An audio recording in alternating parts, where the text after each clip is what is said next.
There was a horror film triple bill on at the cinema, and I thought I would take some Datura to make things interesting. I had read something on Datura a while back saying how the user hallucinates, and that these hallucinations seem real. I thought that if I took some, then some 3D hallucinations would complement the film and make for a great experience. So it was that I chewed up a handful of the seeds before going in to watch the film Scary Movie. Anyway, I was disappointed. All that happened was that the damn seeds sent me to sleep about halfway through the film. I woke up towards the end and felt that I had wasted my time. However, when I went to get up, my balance went, and I staggered down the steps of the cinema wondering what the hell was going on. Feeling disoriented, I struggled to gain my balance and thought that maybe some food would do me good, so I headed towards a Burger King. I had trouble walking straight, and I remember one person saying, as I passed, "He looks like he's on drugs," and that person's companion saying, "Yes, you can always tell." This did not fill me with confidence as I headed into the burger bar. I decided to order a large extra value meal and sat down with my tray of food. I did not feel hungry, but felt that I should eat to give my body the ability to cope with the effects of the seeds. My first mouthful was a real effort. My saliva had almost dried up. I managed one more mouthful, but on the third mouthful, the food just lodged in my throat, and it took a huge mouthful of Coke to shift it. I noticed now that an old woman and her grandson who were sitting opposite had stopped eating and were now just watching me. I happened to look down at this point and saw that my hands were bright red. At this point, the thought came to me that something weird and powerful was happening to me, and I should get the hell home as quick as possible. I quickly left and staggered through the crowded streets to the station for my train home. I remember thanking my lucky stars that the train was on the platform and due to depart in a couple of minutes. I sat down on the train and breathed a sigh of relief. The train departed. Unfortunately, sleep was overtaking me. En route to my stop, I drifted in and out of sleep. What was worse was that on waking, I found myself muttering gibberish to myself. I quickly shut myself up, saw that a couple of people on the crowded train looking at me, on resolve to stay awake, only to fall asleep again. One time I woke, the train was just pulling into my stop and, thanking my lucky stars again, ran for the doors. Well, I made it the short walk back home. However, home was a nearly deserted old nurse's home and not the most welcoming of places. As I walked up the corridor to the lift, I saw a man walking his dog. Then the man and dog walked into a wall and disappeared. This was one particular moment that I will remember till the day I die. But I didn't want to hang around. I just wanted to get to bed and sleep off the effect of the seeds. I did not make it to bed. Outside my room, a group of beings greeted me. I quickly realized that although they looked similar to us, they were not human. One male had a round head and an absolutely huge smile that suggested a mouth containing about 100 teeth. Another male had a face that smoothly merged into his neck with no chin whatsoever. A female had some type of microchip eyes. These characters greeted me telepathically. They then escorted me up the corridor and pointed out a hieroglyphic drawn in some exposed plaster on the wall and said that they had done that themselves. Around this time, I remember looking at the hallway carpet as I stretched up the hall thinking, wow, what a huge long dress that lady was wearing. Everything gets kind of hazy from now on. Several details are clear, however. Soon after I entered my room, two different beings presented themselves who communicated telepathically with each other. Some telepathic thoughts entered my head on occasions, the details of which I cannot unfortunately remember. I remember feeling extremely inferior and loudly stated that it was an unfair situation because I was having to rely on speech. I did telepathically communicating hello to one of them at one point. I got a look from both of them as if I had been making a rude gesture towards them before more telepathic communication was sent to me a few seconds later.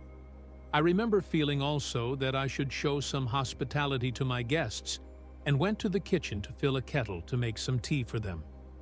I returned to my room, made 2 mugs of tea, and asked the being who was sat in my armchair if he would like a mug. This being just sat there and looked at me. I put the tea down and said that if he wanted it, then he should help himself to it.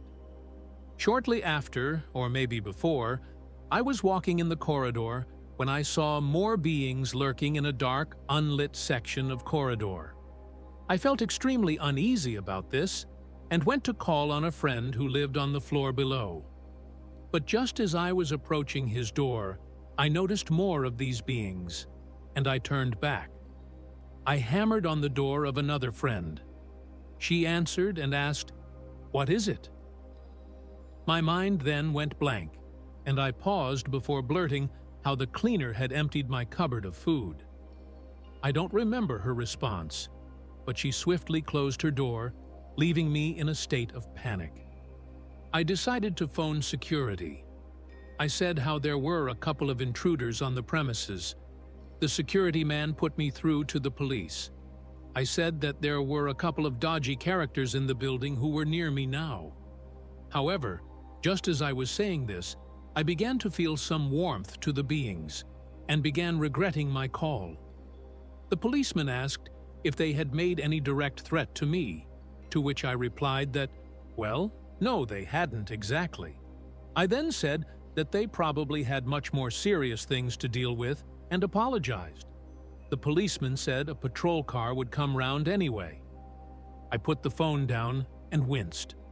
I really didn't want the police to interfere and possibly endanger my new friends, as I had suddenly come to regard them. After a few minutes, I made my way to the front lounge, where the TV was on.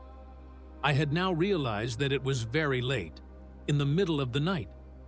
There were 2 more beings in the lounge, watching TV. I peeked through the curtains and saw to my relief a patrol car pulling away. I turned back to the room and saw that the beings had stopped watching TV and were looking at me.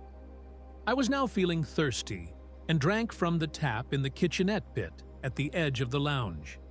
I tried to engage these beings in conversation, but they ignored me and just watched TV. I sat down and joined them. They communicated with each other, but ignored me. Occasionally, one or the other would vanish. I would turn to find one of them gone, and seconds later reappear.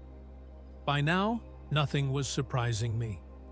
Meanwhile, the last program of the night had finished, and there was just a text information service on the TV screen, as is normal for 4:30 a.m. I joked to one of the beings whether he was a fan of the night screen information program. No response. I went back to my bedroom. The 2 beings who had been there originally were still there. They were now vanishing and reappearing. As time went on, they began to vanish for longer and longer periods, and I knew that they would leave for good soon. After a while, there was only one left, and he looked a bit sickly or tired. I felt a bit helpless, that there was nothing I could do to help, and eventually he disappeared for good. Feeling myself left on my own finally, my thought was unsure of what exactly reality was. I did feel privileged to have had such an experience and lucky that I had made it home. The friend whose door I hammered on told me later on that it had been 3:30 when I had knocked, 12 hours after swallowing the seeds. If there had been people around while I had been prowling the corridors, then who knows what might have happened. I also think that there may have been a lucid dream element somewhere. I have now started doing exercises to facilitate lucid dreams, and on one occasion, as I was falling asleep, as my mind was throwing up hypnagogic images, up popped one of the beings. One of the types with no chin. Well, I shot awake in bed with a start and it took me a while to settle again.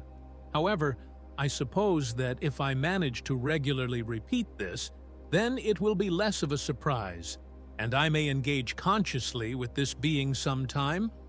I would definitely recommend Datura to those broad-minded enough to cope with otherworldly happenings. Was I flirting with schizophrenia? Or was I engaging with extraterrestrial beings? Whatever. It certainly opened my mind, and I will be definitely taking it again once more. Once I have got to grips with lucid dreaming. This is the intuition telling me what to do now.